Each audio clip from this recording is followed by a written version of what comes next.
Hola, hola, buenas noches, bienvenidos al programa. Yo soy Jaime Bailey y hoy es miércoles 27 de septiembre, estamos saliendo en directo, son las 10:30 de la noche aquí en Miami. En un momento voy a conversar con Alejandro Rebolledo. Alejandro es un brillante abogado, jurista, miembro del Tribunal Supremo venezolano, recientemente nombrado por la Asamblea Nacional. Alejandro Rebolledo, juez supremo venezolano. Un testimonio valiosísimo para entender la grave, compleja crisis que azota a ese querido país, Venezuela. El programa de hoy va dedicado a varias personas. Primero a Mayulis Puertas, que está de cumpleaños. Happy birthday, Mayulis. También a Barry Klein, que con sus largos 86 ha venido desde Venezuela. Bienvenido. Y por supuesto a Liu y a su hijo David. Saludos, saludos. Vamos a las noticias. Todas o casi todas, por supuesto, son malas, ¿no? Ya saben ustedes que en La Habana ocurrió desde el año pasado algo rarísimo, un episodio digno de la Guerra Fría. Más de 20 funcionarios diplomáticos de Estados Unidos y Canadá han sufrido considerable merma, pérdida auditiva. Les mandaban unas ondas perniciosas, nadie se daba cuenta, ahora están todos muy afectados. El canciller cubano Bruno Rodríguez a la parrilla se ha reunido con el canciller de Estados Unidos Rex Tillerson y por supuesto dice que no sabe nada, como si fuéramos a creerle a ese obeso, adiposo personaje. Cuba pide a Estados Unidos que no politice el presunto ataque acústico sobre la embajada norteamericana en La Habana.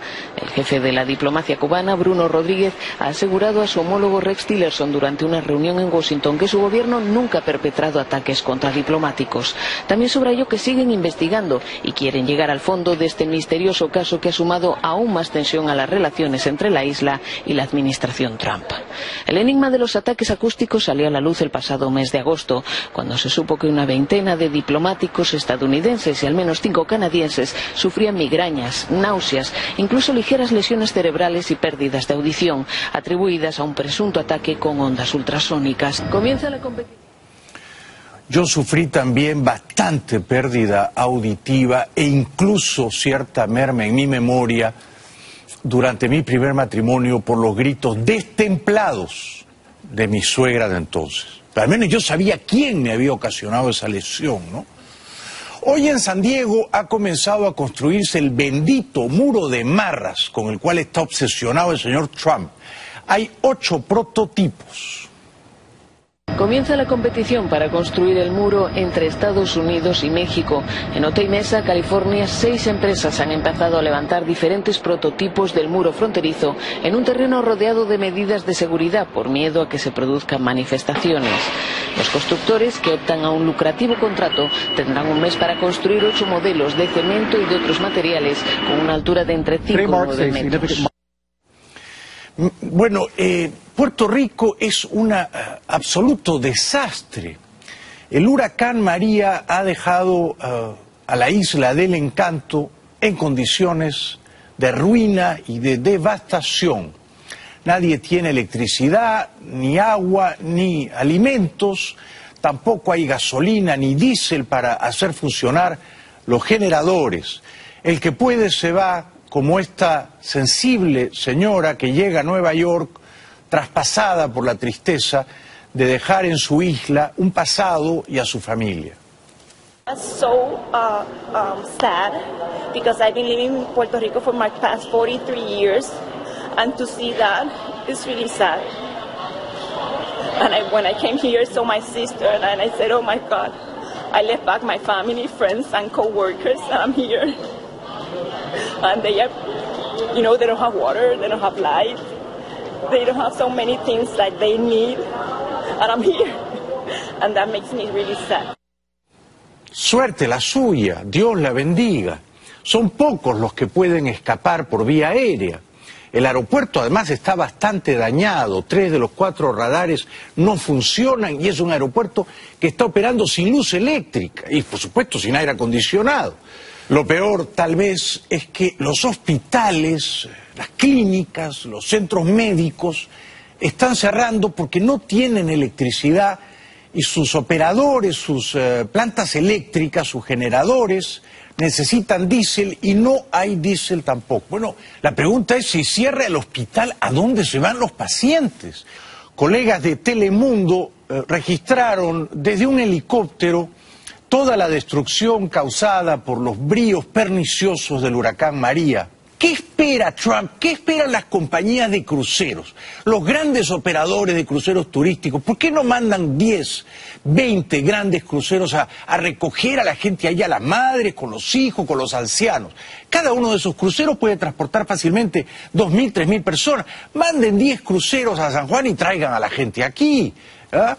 Pero nadie hace nada, salvo pronunciar algunas palabras, por supuesto, inflamadas por la retórica. Esta señora, alcaldesa de San Juan, le hace un ruego, una súplica encarecida al presidente Trump, apelando a su sensibilidad. But President Trump, please, whatever you need to do, let FEMA do their job. Y nunca faltan, por supuesto, y me parece que no están movidos por el hambre, ¿ah? Los pillos, los cacos, ¿no? Los saqueadores, que irrumpen en comercios durante o después del huracán. It happened just hours after the hurricane hit San Juan. Scores of people rushed into this supermarket. They pushed the rolling door. They all bring it up all the way up, and once they start doing that, they lift it up to about here. And then they start kicking the main doors through the windows. Manager and owner Ferdisac Marquez says the mob then proceeded to loot the entire store. And it was not necessarily food items they were after. What did they take? All the items. They took alcohol, cigarettes, meats. But if I'm hungry in the middle of a storm and I'm desperate, alcohol is not the first thing I'm going to take. No, definitely not. I don't think they were hungry. Obviously, they weren't looking for something to provide for their family. They would probably do so for personal benefits. Una pena, una vergüenza. Viene el huracán, vamos a robar alcohol y cigarrillos. Tenemos que ir a la publicidad. Más adelante voy a hablar. Es un gran personaje, ¿eh? Un invitado, un peso pesado, ¿eh? Un jurista, un abogado, experto en derecho penal, profesor universitario, una mente brillante, viene de Venezuela, nombrado recientemente juez de la Corte Suprema, el Tribunal Supremo. No se pierdan el testimonio de Alejandro Rebolledo. Bueno, lo mejor de que haya venido hoy Alejandro Rebolledo, juez del Tribunal Supremo venezolano, es que ha venido también su lindísima y talentosísima novia, Lourdes Subieta. Esposa, bueno, pero es que esposa, decir esposa no tiene el mismo encanto que decir novia. No todas las esposas son novias, ¿verdad? No todas las esposas son novias. Pero una esposa que sigue siendo novia, ese es un mérito de Alejandro. En un momento voy a conversar con él, Alejandro Rebolledo. Bueno, vamos a hablar de lo que está pasando en Venezuela, ¿no? Pero antes, México. Claro, en México han muerto más de 400 personas por el terremoto, ¿no? Pero la vida ha vuelto a la normalidad rápidamente. No así Puerto Rico. En Puerto Rico no han muerto siquiera, creo, ni 20, pero la isla está absolutamente colapsada. En México este testimonio me pareció muy conmovedor. Es una señora, se llama Lucía, una mujer joven en realidad, pero estuvo 30 horas atrapada bajo los escombros y lo cuenta con una naturalidad admirable. Lucía fue rescatada en Ciudad de México después de permanecer 30 horas en un espacio reducido bajo los escombros de un edificio donde trabajaba. Recuerda alaridos tras el desplome, el intento desesperado de comunicarse por teléfono celular y los gritos de ayuda que dio junto a otras 2 personas atrapadas. Que escuchamos maquinaria, maquinaria, maquinaria. Entonces gritábamos mucho para que nos escucharan y sumábamos nuestras voces. Gritábamos 1, 2, 3 y para los 3 gritar al mismo tiempo. Pensaba en que había hecho todo lo posible por llegar a las escaleras de emergencia y que el techo colapsó a apenas unos pasos delante de ella.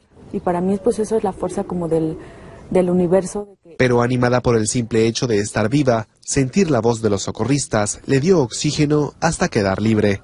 Bueno, lo primero que me dijo uno de los rescatistas fue, Lucía, encontramos tu identificación y tienes una sonrisa hermosa. Y entonces yo desde ahí pues ya estaba así, pues contenta, ¿no? Y después él me pregunta, ¿tú cómo estás? Le dije muy despeinada. Entonces ellos también se empezaron a reír, luego me dijeron, nos debes una comida, en fin, ya de verdad su ambiente pues era de celebración, de vida, de esperanza. Mucha gente en México ha perdido sus viviendas. Peña Nieto se apareció por televisión. Pobre Peña Nieto, la verdad es que me inspira bastante lástima este personaje. Es el típico político joven, ambicioso, un animal político, ha nacido para el poder y quiere todas las glorias y todos los fastos y toda la inmortalidad, pero por un momento olvida que quizá cuando la gente diga, ¿te acuerdas de Peña Nieto? Dirán, sí, Peña Nieto, el que no hizo nada por el terremoto. Porque así somos los humanos. Todavía traumatizados por el terremoto que sacudió a México el 19 de septiembre, muchos habitantes no pueden volver a sus casas y menos a su vida habitual. El presidente Enrique Peña Nieto prometió créditos especiales para reponer o reparar viviendas dañadas, y aseguró que ayudará a acelerar el cobro de quienes cuenten con seguro. En el transcurso de estas 3 semanas, lamentablemente, más de 400 personas perdieron la vida y cerca de 190,000 inmuebles sufrieron graves daños o fueron destruidos a causa de esos desastres. A pesar de estos dolorosos acontecimientos, México está unido y de pie. Pudo haber hecho una carrera meritoria como actor Peña Nieto. Eligió erróneamente la política. La política, ya se sabe, es el show business de los feos. Y termina mal. Y termina mal. Porque cuando Peña Nieto dice yo quiero ser presidente de México, o cuando Rosselló dice yo quiero ser gobernador de Puerto Rico, lo que no se imaginan es que van a tener que gerenciar un terremoto o un huracán. Esto es lo que hay que decirles a los políticos. ¿Tú quieres ser gobernador? ¿Tú quieres ser presidente? Ok. Ahora piensa que va a ocurrir un terremoto grado 8, van a morir miles de personas y tú vas a ser el responsable de llevar socorro y auxilio y paliar, atenuar el sufrimiento. ¿Te gusta ese trabajo? Si no te gusta, mejor no te postules. Pero claro, los políticos se imaginan solo la parte bonita, glamorosa, del poder, y no recuerdan esta otra, la parte áspera, ¿no? Rescataron a un perrito chihuahua una semana después. Estaba aplastado en los escombros y salió vivito y ladrando. ¡Abra paso! ¡Abra paso!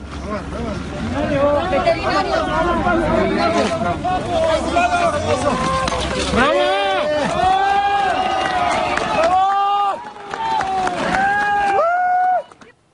Y también rescataron a un schnauzer.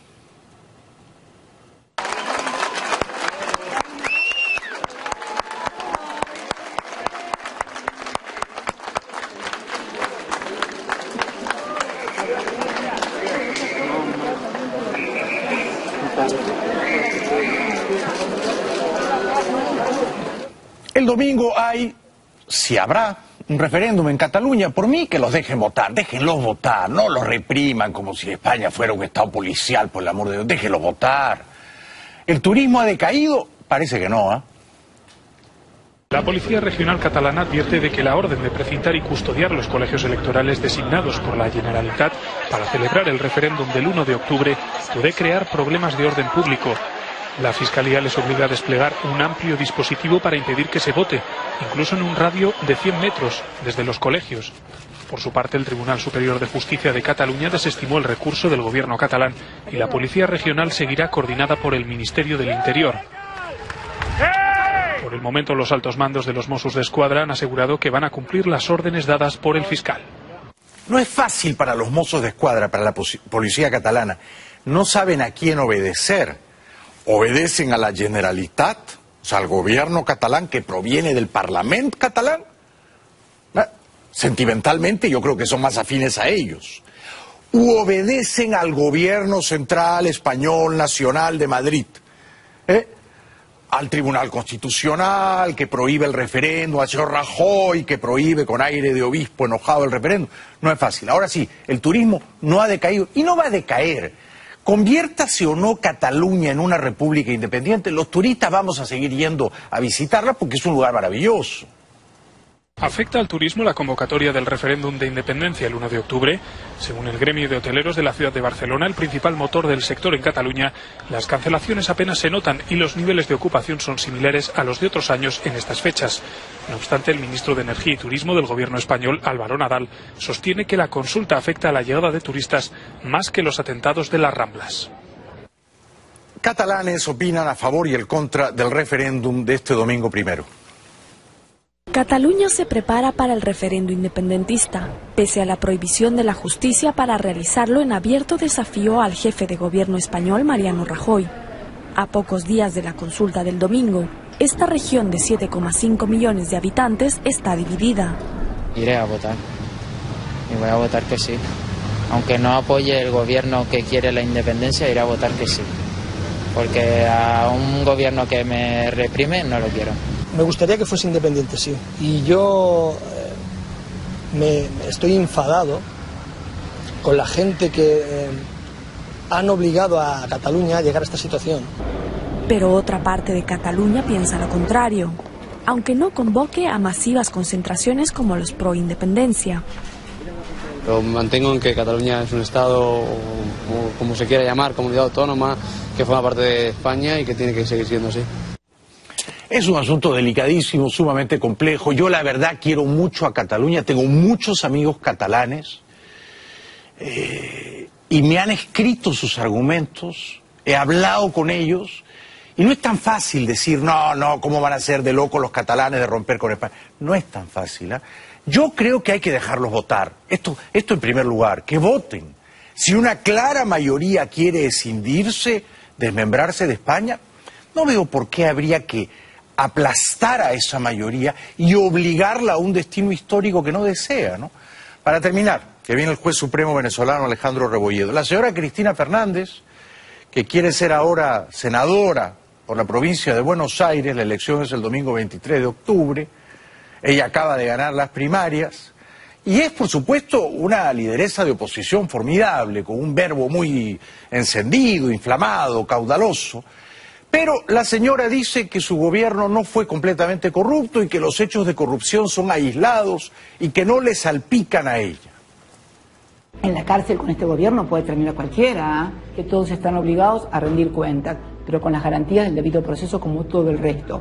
Ahora, como expresidenta, que cataloguen a mi gobierno como una asociación ilícita, 3 gobiernos que fueron una asociación ilícita, o que mi familia es una asociación ilícita, me parece que no.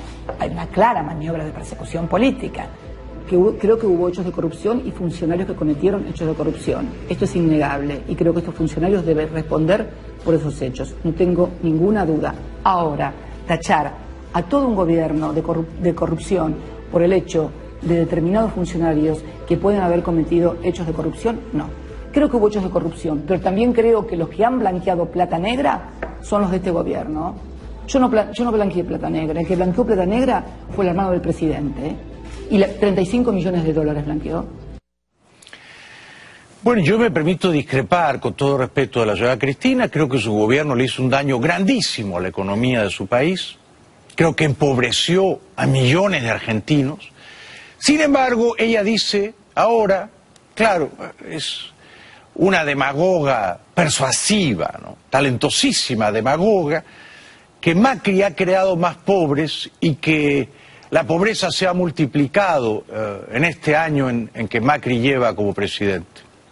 Si con ese gobierno, con ese nivel de ingresos, con ese nivel de tarifas, con ese nivel de programas sociales, 1 de cada 3 argentinos era pobre, yo te digo que entonces, hoy, con estas tarifas de luz, gas, agua, con esta inflación, con este nivel de desocupación, con este nivel de pérdida del poder adquisitivo, con este nivel de endeudamiento, yo te digo entonces que cada 3 argentinos, 2,5 o 2,80 son pobres. No comparto su análisis estadístico. Creo que la Argentina hoy está mejor de lo que estaba cuando Macri le ganó a Scioli. Está mejor, no digo que sea un paraíso, pero va poquito a poquito saliendo del hoyo populista, demagógico, en que se hundió los 12 años de kirchnerismo. Publicidad, luego voy a conversar con Alejandro Rebolledo, brillante jurista, miembro de la Corte Suprema venezolana. Bueno, Alejandro Rebolledo es un brillante abogado, jurista venezolano, profesor universitario, fue nombrado juez del Tribunal Supremo. Pocos días después tuvo que irse porque la dictadura se propuso encarcelar a todos los nuevos jueces supremos. Hoy nos visita. Buenas noches, gracias por estar aquí, Alejandro. Gracias a ti, amigo querido. Has estado reunido con el vicepresidente Pence. ¿Qué piensas de las últimas sanciones migratorias que ha dictado el gobierno de Trump y Pence contra ciertos funcionarios de la dictadura venezolana? Bueno, fíjate, Jaime, hay dos situaciones con respecto a sanciones. Una que salió, digamos, el viernes pasado y la que sale en el domingo. Déjame empezar primero por las del viernes, que son sumamente interesantes desde el punto de vista del lavado de dinero, ¿no? Porque, perdóname que te interrumpa, la gente decía... la sanción consiste en que los venezolanos ya no van a tener visa para venir a Estados Unidos. No, en eso no consiste la sanción. Correcto, porque es que, fíjate, la sanción del viernes, el FINSE en el Departamento del Tesoro dice que alerta a los bancos con respecto a los negocios, a los contratos con el gobierno venezolano y especifica las empresas del gobierno venezolano con quien deben tener mucho más cuidado. Señala al Bandes, señala a Sencoex, señala a la CanTV, entre a Fubinca, entre otras empresas que le dice a los bancos, debe tener cuidado y con unas alertas rojas. ¿En qué consiste?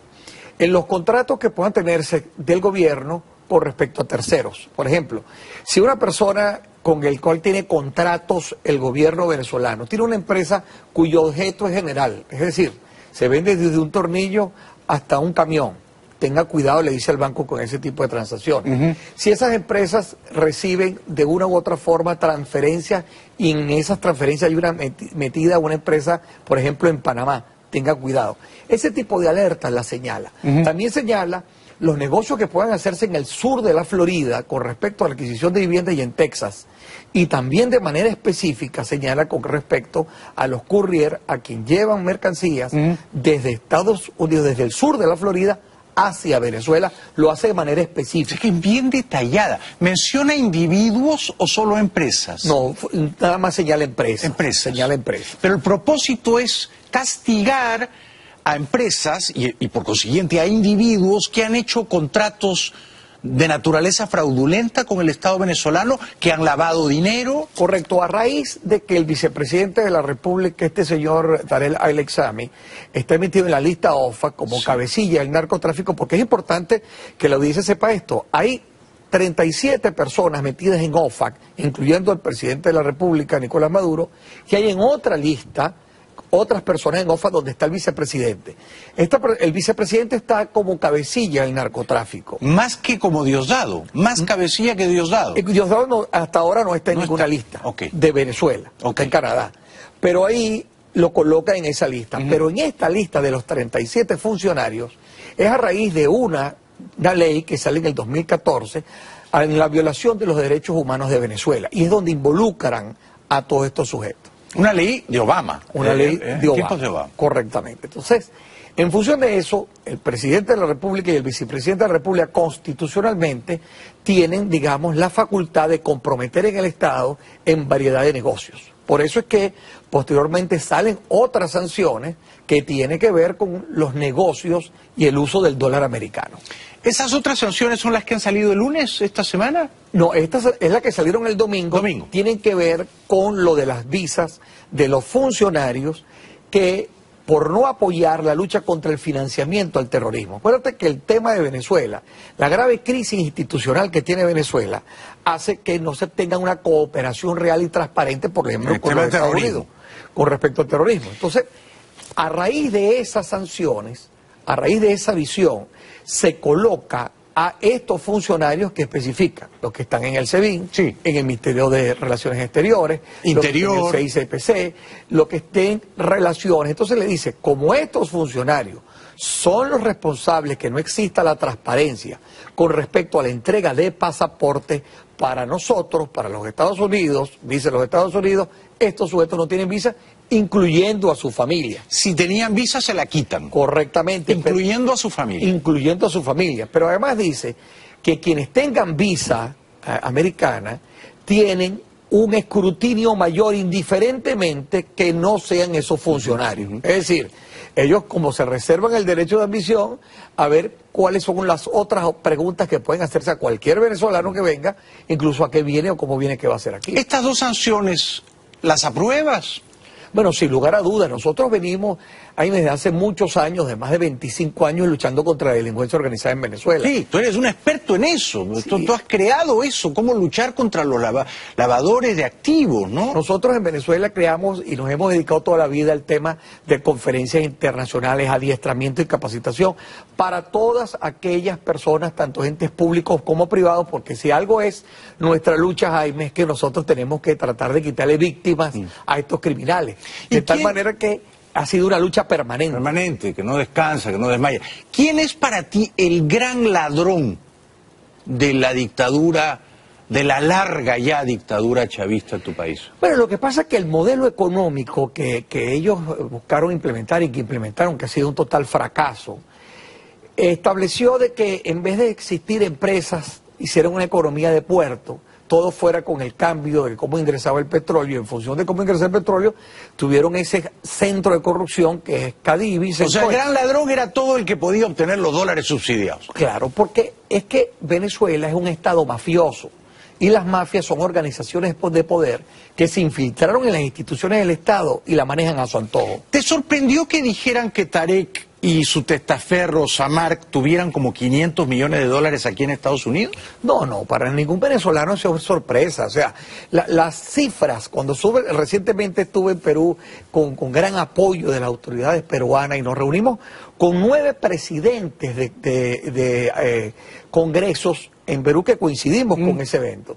Y cuando hablamos y leíamos que Perú de repente había subido por 3.000 millones de dólares con respecto a la lucha contra el lavado de dinero, yo le decía, un solo sujeto en Venezuela tiene esa cantidad de dinero. Claro, claro. O sea, lo que ha pasado con el cambio, si tú tienes un dólar preferencial de 6 dólares, 10 dólares, y el mercado paralelo hoy está en 25, 27, imagínate quien tenga la llave de ese candado de poder otorgar ese dinero, ese dólar preferencial que no se tiene, sino que el problema, el entramado de negocios. Mira, Jaime, déjame explicarte algo. Por ejemplo, tú tienes un entramado de la siguiente manera.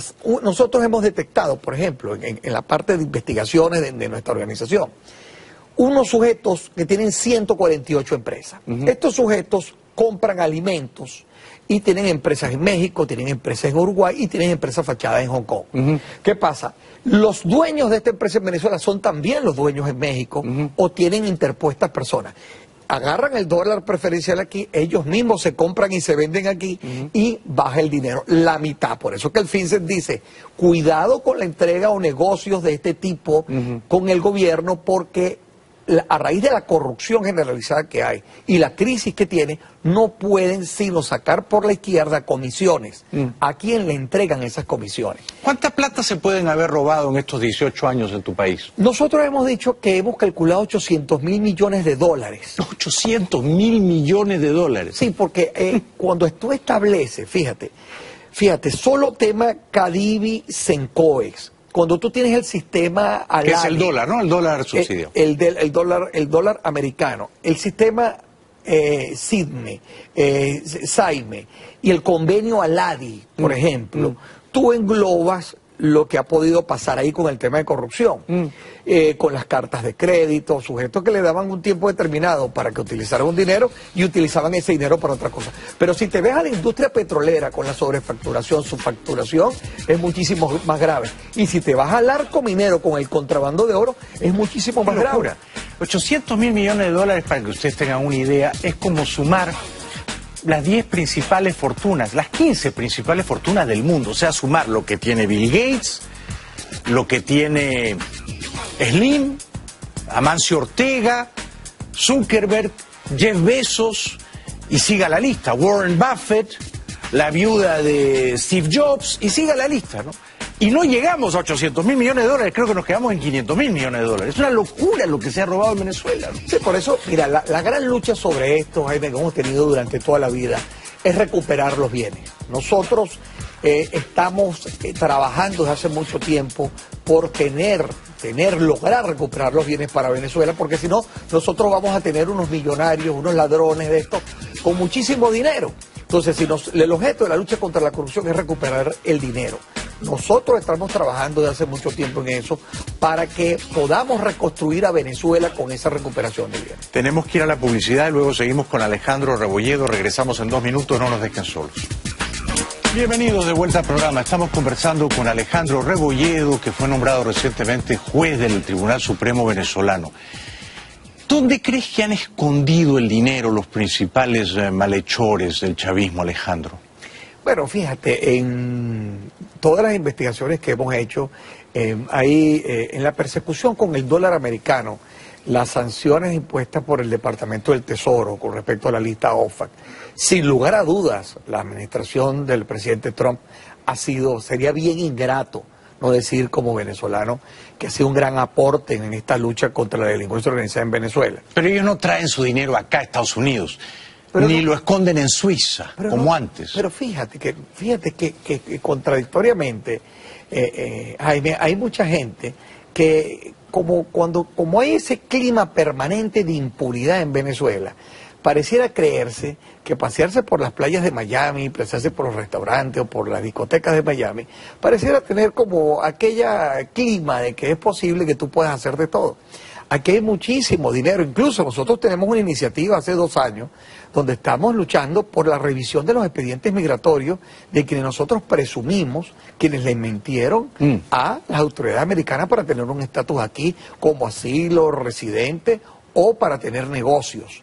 De tal manera que se han detectado, por ejemplo, tanto en Europa como en Estados Unidos, como en Asia, dinero parte de la delincuencia organizada que se ha robado a Venezuela. Nosotros permanentemente en lo que tratamos de asesorar y adiestrar a todas esas empresas que están aquí, personas que en un momento determinado pueden ser vinculados, fíjate en el caso de los realtors, por ejemplo, personas que no saben si vendiendo un apartamento o vinculándose con este tipo de personas pueden salir mañana o pasado relacionadas a ellos. Y nos ha pasado mucho, no solo con venezolanos, sino gente de Brasil, de Colombia, de México, de Panamá, cuando personas han tenido negocios y el cargo que han tenido no han podido justificar el origen de su fondo. Pero digamos, no me queda claro dónde esconden sus fortunas. Yo no creo que Diosdado Cabello abra una cuenta pues en el Citibank o en Bank of America. Tampoco creo que vaya a las Islas Vírgenes Británicas, ni a Gran Caimán, ni a Andorra, ni a Luxemburgo, ni menos a Suiza. O sea, ¿dónde, los hermanos Cabello, por ejemplo, dónde crees que tienen su dinero? Bueno, mira, acuérdate que existen métodos y mecanismos para lavar dinero. Cuando tú tienes un método para lavar dinero, tienes, por ejemplo, sobrefacturación, subfacturación y empresa fachada, que es una de las características principales de PDVSA. ¿Qué mecanismo es el que más utiliza? El mecanismo que más utiliza son los bancos. Bueno, tú puedes tener bancos en varias islas, donde puedes tener, por supuesto no lo vas a tener a tu nombre. Cuando sucedió el tema de los Panama Papers, que empezaron a explicar, que yo siempre creo que es injusto que se hubiera llamado Panama Papers, en vez de Mossack Fonseca Papers, hubiera sido lo más transparente. Pero no es un delito tener una empresa que puedas utilizar para comprar un apartamento, tener una casa. Lo que pasa es que la delincuencia organizada se infiltra en ella. Cuando encuentras sujetos que empiezan a buscar esconder esas fortunas en diferentes sitios, encuentras grandes cantidades de dinero. ¿Te sorprendería que la tuvieran en Rusia, en China? Bueno, en China digamos que es más viable, ¿no? Por el tema, inclusive lo que se está haciendo ahorita en el gobierno venezolano es utilizar el yuan. Nosotros hemos venido diciendo hace muchísimos años cómo se va a utilizar con los negocios de China, empresas fachadas ya para utilizar el yuan. Pero digamos que comercialmente tú necesitas, digamos, ¿qué moneda es más utilizada? En el mundo el dólar americano es la moneda más utilizada. Después vienes tratando con el euro y muy poco tratas con el yuan. ¿Será fácil esconder dinero en lugares tan remotos como Líbano, como Siria, como Irán? No, es posible. Es posible. Es posible, incluso el financiamiento del terrorismo. Déjame darte un dato que entras primicias en tu programa. Fíjate, una de las características principales, que lo hablé con el vicepresidente Pence, es cómo en Venezuela se ha incrementado el abrir cuentas a personas que vienen de esos países en la banca venezolana. Quiere decir que esas personas van a instalarse en Venezuela con otro tipo de vida. Es decir, relaciones y vinculaciones con células que pudieran estar vinculadas, vale la redundancia, con Hezbollah. Sí. ¿Entiendes? Sí, perfectamente. Si Trump te llamara por teléfono, porque no va a quedar mucho tiempo y lo lamento, y te dijera, Alejandro Rebolledo, ¿qué sanción falta? ¿Qué sanción me sugiere usted para estrangular a la dictadura de Maduro? ¿Qué le dirías? Mira, el tema más importante es el estrangulamiento económico y financiero, sin lugar a dudas. Yo creo que... ¿Qué falta? Yo creo que nosotros tendríamos que ser mucho más severos en tema de PDVSA, por ejemplo. PDVSA se han convertido, mira, para poder obtener una industria petrolera en Venezuela, tú tienes que quitar el nombre a PDVSA para poder, es inauditable. La mafia china y la mafia rusa, sin lugar a dudas, están en Venezuela, porque sus características están en países de desarrollo energético, tanto en el arco minero, tanto el petróleo, como en el desarrollo de nuestras riquezas. Entonces, la única manera de tú poder cortarlas es siendo mucho más severo en el tema económico. Es muy delicado para tratar de no pegarle, digamos, al ciudadano. Pero esto ha hecho mucho daño y yo creo que hay que seguir en esa vía, dándole y que adopten las medidas, tanto América Latina como Europa, de las sanciones económicas. Gracias por venir, Alejandro. Gracias a ti. Ha sido un gran placer conocerte, escucharte. Una mente brillante, Alejandro Rebolledo. Hasta pronto, ¿no? Gracias, seguro. Seguiremos conversando. Ya regresamos. A Mayulis Puertas, de parte de todo el equipo del programa, ella es la esposa de nuestro editor Camilo, un gran abrazo de cumpleaños. Happy birthday, Mayulis. Gracias, buenas noches, hasta mañana. Hola, buenas noches, bienvenidos al programa. Yo soy Jaime Bailey y hoy es miércoles 27 de septiembre, estamos saliendo en directo, son las 10:30 de la noche aquí en Miami. En un momento voy a conversar con Alejandro Rebolledo. Alejandro es un brillante abogado, jurista, miembro del Tribunal Supremo venezolano, recientemente nombrado por la Asamblea Nacional. Alejandro Rebolledo, juez supremo venezolano. Un testimonio valiosísimo para entender la grave, compleja crisis que azota a ese querido país, Venezuela. El programa de hoy va dedicado a varias personas. Primero a Mayulis Puertas, que está de cumpleaños. Happy birthday, Mayulis. También a Barry Klein, que con sus largos 86 ha venido desde Venezuela. Bienvenido. Y por supuesto a Liu y a su hijo David. Saludos, saludos. Vamos a las noticias. Todas o casi todas, por supuesto, son malas, ¿no? Ya saben ustedes que en La Habana ocurrió desde el año pasado algo rarísimo, un episodio digno de la Guerra Fría. Más de 20 funcionarios diplomáticos de Estados Unidos y Canadá han sufrido considerable merma, pérdida auditiva. Les mandaban unas ondas perniciosas, nadie se daba cuenta, ahora están todos muy afectados. El canciller cubano Bruno Rodríguez a la parrilla se ha reunido con el canciller de Estados Unidos Rex Tillerson y por supuesto dice que no sabe nada, como si fuéramos a creerle a ese obeso, adiposo personaje. Cuba pide a Estados Unidos que no politice el presunto ataque acústico sobre la embajada norteamericana en La Habana. El jefe de la diplomacia cubana, Bruno Rodríguez, ha asegurado a su homólogo Rex Tillerson durante una reunión en Washington que su gobierno nunca ha perpetrado ataques contra diplomáticos. También subrayó que siguen investigando y quieren llegar al fondo de este misterioso caso que ha sumado aún más tensión a las relaciones entre la isla y la administración Trump. El enigma de los ataques acústicos salió a la luz el pasado mes de agosto, cuando se supo que una veintena de diplomáticos estadounidenses y al menos 5 canadienses sufrían migrañas, náuseas, incluso ligeras lesiones cerebrales y pérdidas de audición, atribuidas a un presunto ataque con ondas ultrasónicas. Comienza la competición. Yo sufrí también bastante pérdida auditiva e incluso cierta merma en mi memoria durante mi primer matrimonio por los gritos destemplados de mi suegra de entonces. Pero al menos yo sabía quién me había ocasionado esa lesión, ¿no? Hoy en San Diego ha comenzado a construirse el bendito muro de marras con el cual está obsesionado el señor Trump. Hay 8 prototipos. Comienza la competición para construir el muro entre Estados Unidos y México. En Otay Mesa, California, 6 empresas han empezado a levantar diferentes prototipos del muro fronterizo en un terreno rodeado de medidas de seguridad por miedo a que se produzcan manifestaciones. Los constructores, que optan a un lucrativo contrato, tendrán un mes para construir 8 modelos de cemento y de otros materiales con una altura de entre 5 y 9 metros. Bueno, Puerto Rico es un absoluto desastre. El huracán María ha dejado a la isla del encanto en condiciones de ruina y de devastación. Nadie tiene electricidad, ni agua, ni alimentos, tampoco hay gasolina ni diésel para hacer funcionar los generadores. El que puede se va, como esta sensible señora que llega a Nueva York traspasada por la tristeza de dejar en su isla un pasado y a su familia. I'm so sad because I've been living in Puerto Rico for my past 43 years, and to see that is really sad. And when I came here, I saw my sister, and I said, oh my God, I left back my family, friends, and co-workers, and I'm here. And they are, you know, they don't have water, they don't have light, they don't have so many things that they need, and I'm here. And that makes me really sad. Suerte la suya, Dios la bendiga. Son pocos los que pueden escapar por vía aérea. El aeropuerto además está bastante dañado, 3 de los 4 radares no funcionan y es un aeropuerto que está operando sin luz eléctrica y por supuesto sin aire acondicionado.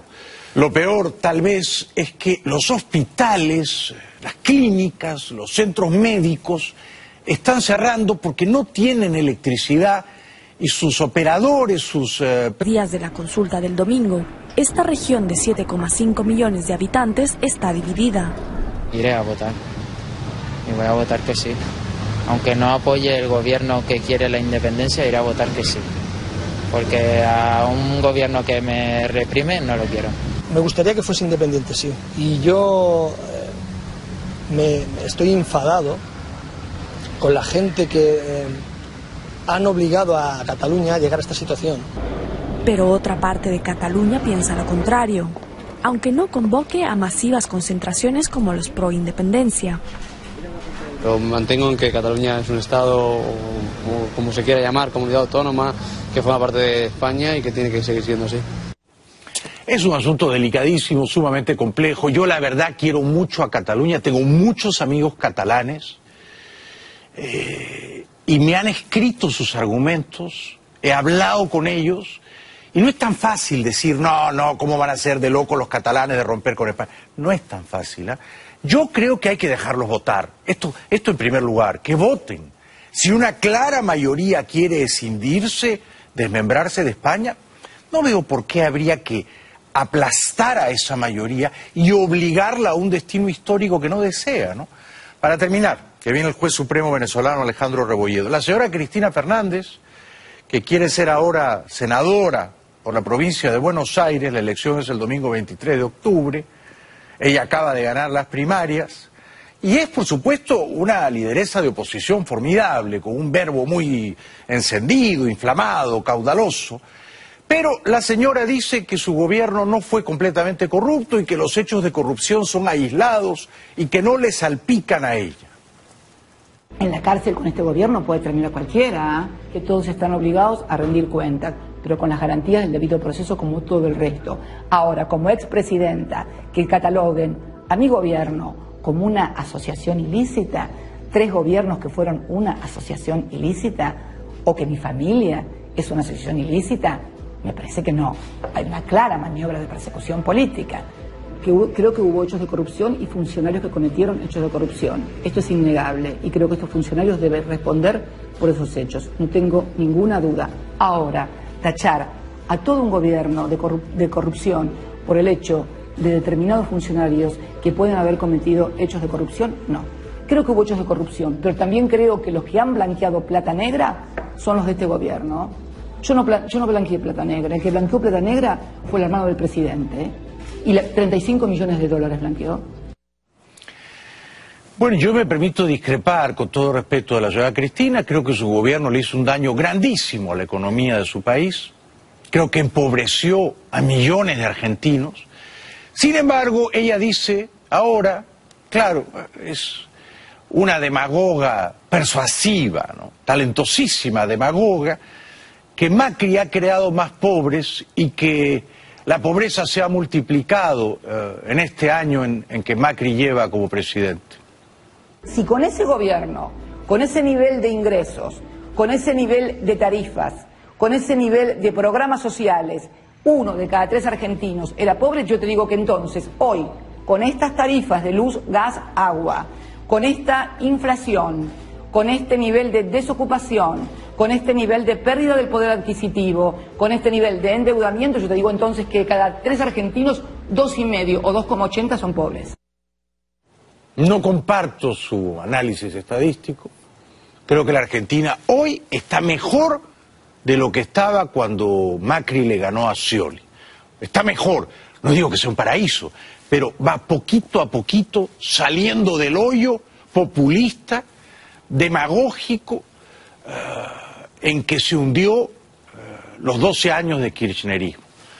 Publicidad, luego voy a conversar con Alejandro Rebolledo, brillante jurista, miembro de la Corte Suprema venezolana. Bueno, Alejandro Rebolledo es un brillante abogado, jurista venezolano, profesor universitario, fue nombrado juez del Tribunal Supremo. Pocos días después tuvo que irse porque la dictadura se propuso encarcelar a todos los nuevos jueces supremos. Hoy nos visita. Buenas noches. Gracias por estar aquí, Alejandro. Gracias a ti, amigo querido. Has estado reunido con el vicepresidente Pence.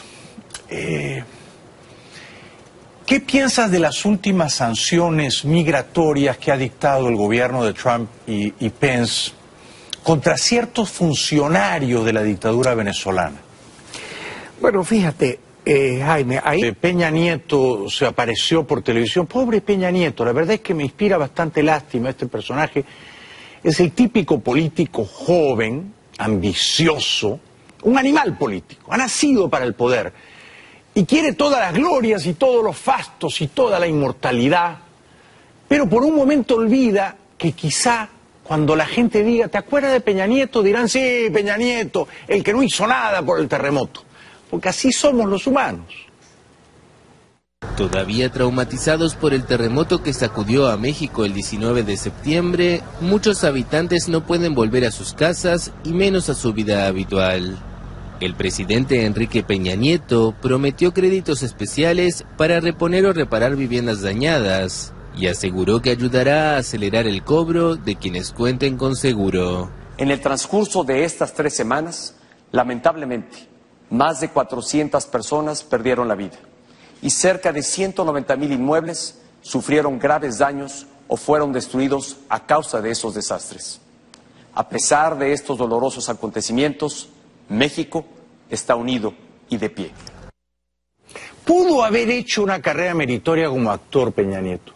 Eligió erróneamente la política. La política, ya se sabe, es el show business de los feos. Y termina mal. Y termina mal. Porque cuando Peña Nieto dice yo quiero ser presidente de México, o cuando Rosselló dice yo quiero ser gobernador de Puerto Rico, lo que no se imaginan es que van a tener que gerenciar un terremoto o un huracán. Esto es lo que hay que decirles a los políticos. ¿Tú quieres ser gobernador? ¿Tú quieres ser presidente? Ok. Ahora piensa que va a ocurrir un terremoto grado 8, van a morir miles de personas y tú vas a ser el responsable de llevar socorro y auxilio y paliar, atenuar el sufrimiento. ¿Te gusta ese trabajo? Si no te gusta, mejor no te postules. Pero claro, los políticos se imaginan solo la parte bonita, glamorosa, del poder y no recuerdan esta otra, la parte áspera, ¿no? Rescataron a un perrito chihuahua una semana después. Estaba aplastado en los escombros y salió vivito y ladrando. ¡Abra paso! ¡Abra paso! ¡Veterinario! ¡Bravo!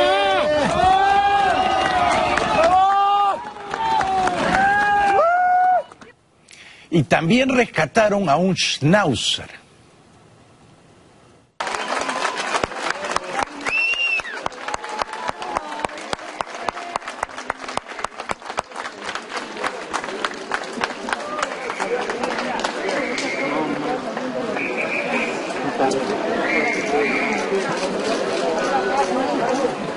El domingo hay, si habrá, un referéndum en Cataluña. Por mí que los dejen votar, déjenlos votar, no los repriman como si España fuera un estado policial, por el amor de Dios, déjenlos votar. ¿El turismo ha decaído? Parece que no, ¿eh? La Policía Regional Catalana advierte de que la orden de precintar y custodiar los colegios electorales designados por la Generalitat para celebrar el referéndum del 1 de octubre puede crear problemas de orden público. La Fiscalía les obliga a desplegar un amplio dispositivo para impedir que se vote, incluso en un radio de 100 metros desde los colegios. Por su parte, el Tribunal Superior de Justicia de Cataluña desestimó el recurso del gobierno catalán y la Policía Regional seguirá coordinada por el Ministerio del Interior. Por el momento, los altos mandos de los Mossos d'Esquadra han asegurado que van a cumplir las órdenes dadas por el fiscal. No es fácil para los Mossos d'Esquadra, para la policía catalana. No saben a quién obedecer. Obedecen a la Generalitat, o sea, al gobierno catalán que proviene del Parlamento catalán. Sentimentalmente yo creo que son más afines a ellos. U obedecen al gobierno central español nacional de Madrid. Al Tribunal Constitucional que prohíbe el referéndum, al señor Rajoy que prohíbe con aire de obispo enojado el referéndum. No es fácil. Ahora sí, el turismo no ha decaído y no va a decaer. Conviértase o no Cataluña en una república independiente, los turistas vamos a seguir yendo a visitarla porque es un lugar maravilloso. ¿Afecta al turismo la convocatoria del referéndum de independencia el 1 de octubre? Según el gremio de hoteleros de la ciudad de Barcelona, el principal motor del sector en Cataluña, las cancelaciones apenas se notan y los niveles de ocupación son similares a los de otros años en estas fechas.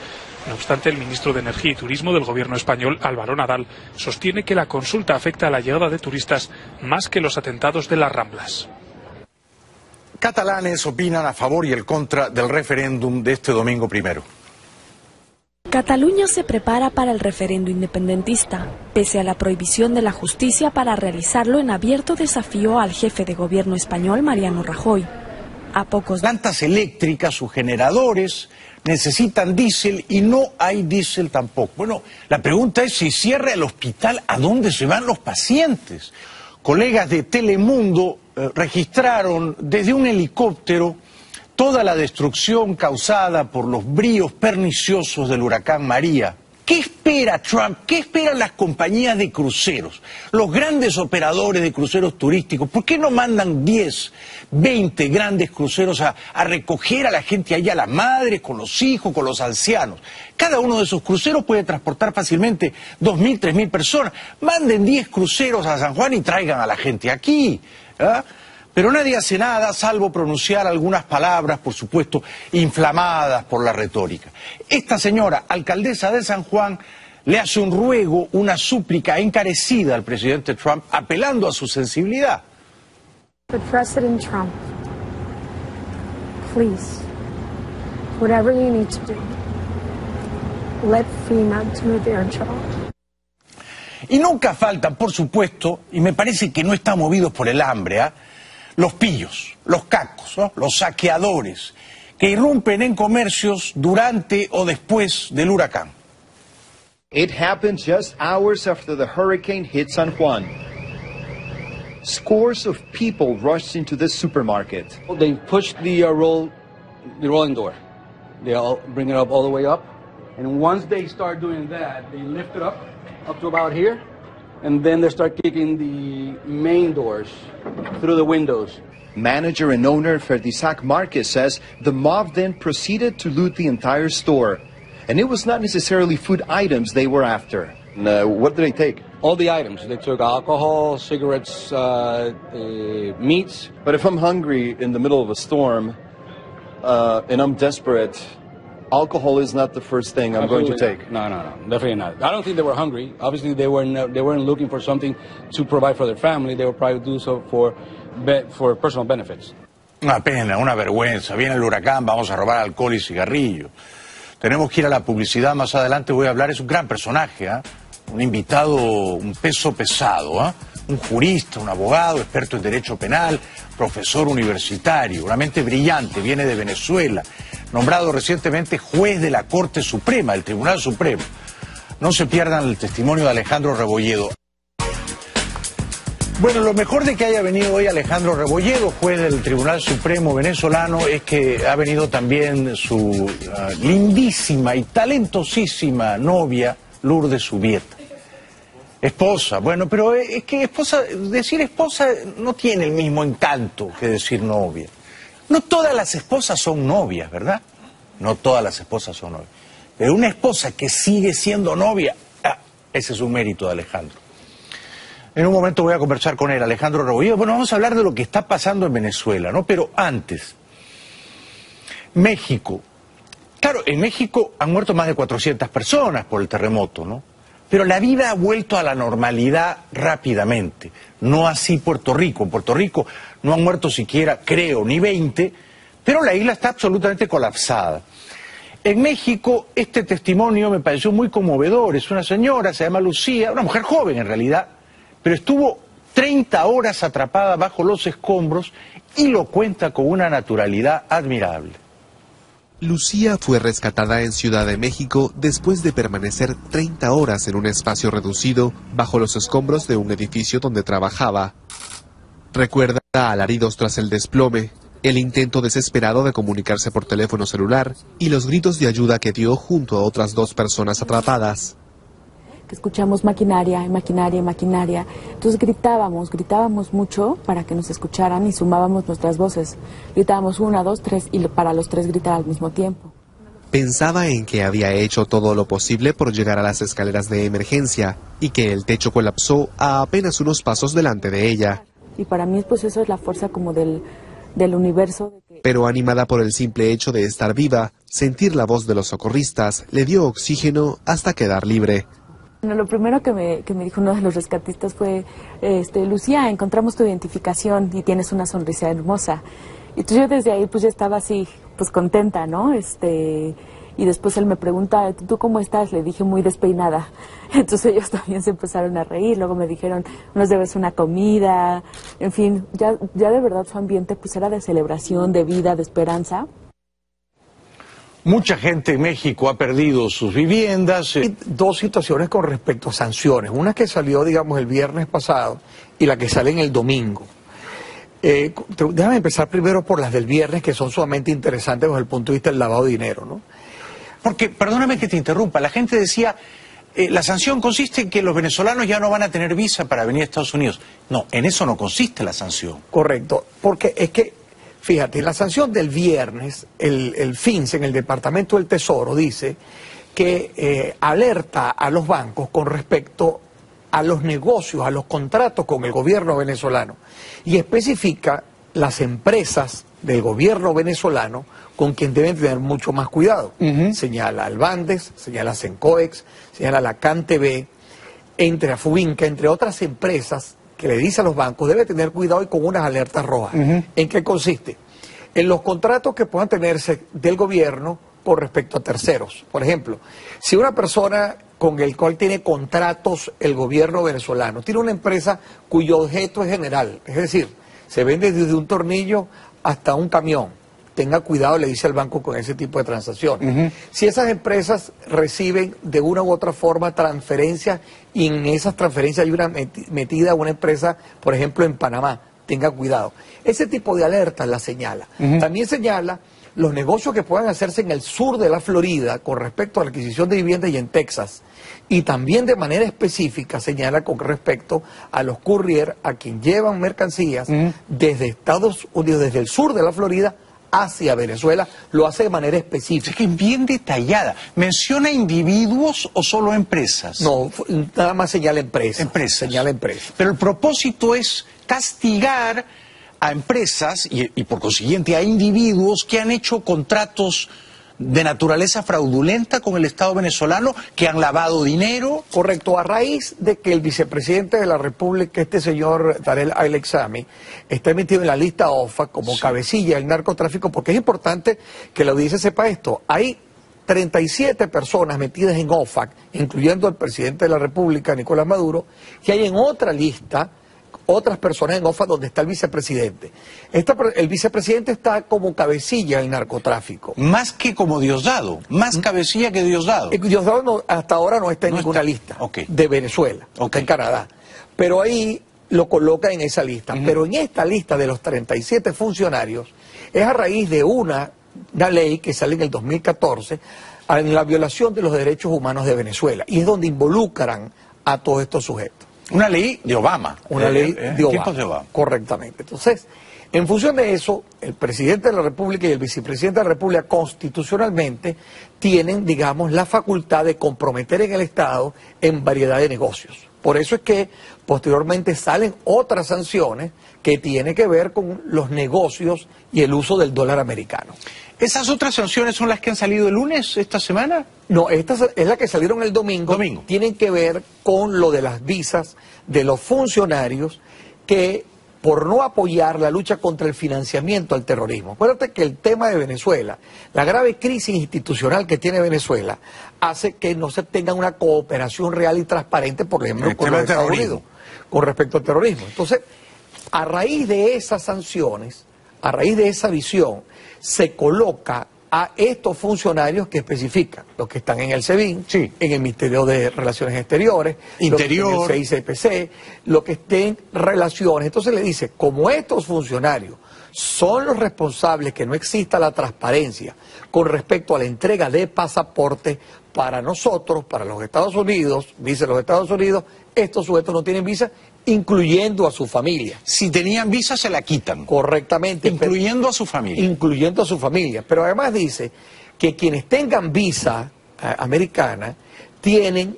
un escrutinio mayor indiferentemente que no sean esos funcionarios. Es decir, ellos como se reservan el derecho de admisión, a ver cuáles son las otras preguntas que pueden hacerse a cualquier venezolano que venga, incluso a qué viene o cómo viene, qué va a hacer aquí. ¿Estas dos sanciones las apruebas?